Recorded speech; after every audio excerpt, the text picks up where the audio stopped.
Your attention, Commander. In this staff, we hold the key to the destruction of our enemies, the Iron Legion. What's going on, friends? I hope you're doing great, and thank you for tuning into my video. What you see right here is a game called Battalion Wars 2 on the Wii, which is courtesy of John God Games. This guy is a YouTuber who uploads gameplay of old titles for nostalgia, which is right up my road. If you ever feel like taking a trip down memory lane, I highly advise you to check him out. Links in the description as always. You're probably wondering what's up with this random game. Don't worry, it all ties into what I'm talking about today, and that's how I feel like the Wii had something amazing going for itself. Notice, of course, I used the word had, which I'm about to get into why. Before that, I'll tell you a bit about my history with Nintendo. Now, I could honestly make that into an entire video, but I'm going to try and keep it relatively simple. For all intents and purposes, Nintendo is really the whole reason why I'm into gaming today. For those of you who really know me well, you might remember me saying that my first console was a Nintendo 64 in my channel introduction video. That's actually incorrect. While the Nintendo 64 was my first real gaming experience, the first platform I ever played on was a SNES. I was practically a Nintendo exclusive player up until the Wii. My brother did have several iterations of the PlayStation and Xbox that I played between then, along with the occasional bouts of PC exclusive games like Age of Empires. Point there being though, Nintendo is no small part of my life, even though it isn't nearly as much now as it was back then. So I got the Wii one amazing Christmas Eve, roughly about a year after it released, and just so you know where I stand on this whole thing, I still play it to this day. I don't think anybody would have ever questioned the Wii's influence over the gaming scene in its heyday.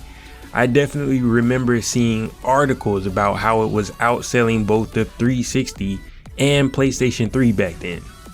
As always, there's going to be naysayers. There were some naysayers, but I think everybody had a baseline respect for the system. But a large majority of people like myself were absolute fans of it. I think my appeal towards the Wii was the fact that it was something completely different. Nintendo came out of the blue sky and made it completely clear that it's okay to be different. They made a system in a time where there was little to no diversity with gaming. That alone is pretty much the definition of risk. They went out on a limb and made this console that was different than anything before it, and look how it was received by consumers. With that being said, the reason I featured the game you're seeing right now is because, in my opinion, it was the epitome of what the Wii had to offer. I'm not gonna rant about how great this game was, but trust me, it was good. The motion control aspect of the Wii opened up so many doors for games like this. So this one is for the naysayers. Wii Sports was the most popular Wii title ever, and it came with the console. Let that sink in. Who does that nowadays? This platform's most popular title was free with the damn system, and no, it wasn't the most popular just because it came with the Wii. It was the most popular because it was good, it was fun. Here's a kicker. If you didn't like motion-based stuff, the Wii had plenty of types of games that used little to no motion. Super Smash Bros. Brawl, another one of the top 10 titles, literally used zero motion.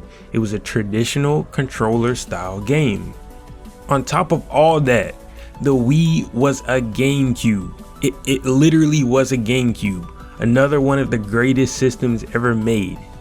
Now you want to talk about making sure your next console can live up to the previous one?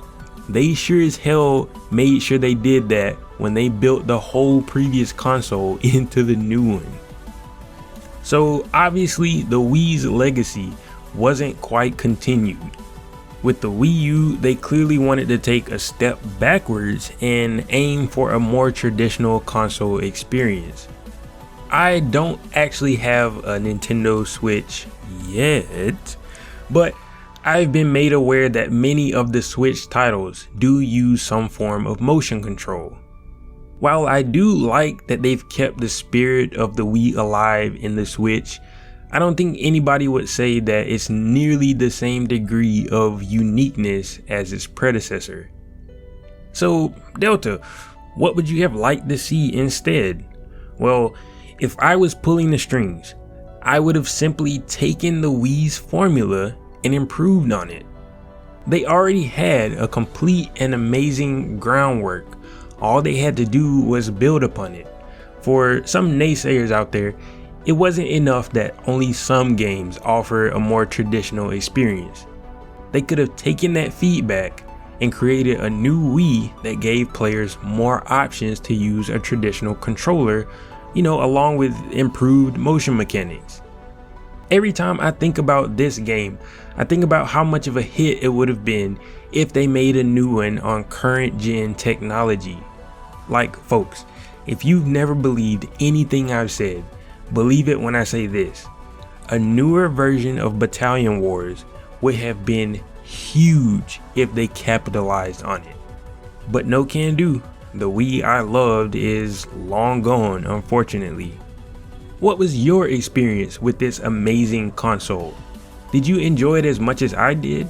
Were there any games that'll always go down in history for you? Maybe you thought it was definitely time for it to go. Either way, I'd like to speak with you about it in the comment section below. If you didn't mind suffering through my fanboy rant about the Wii and the awesome gameplay by John God Games, leaving a thumbs up will let me know and help this video get out to other awesome people like yourself. To see more of my content, make sure you hit that subscribe button with the bell icon, which will let you know when I upload again. Thank you for watching and hope you come back sometime. But we shall not relent in our search for that super weapon. See you on the beach.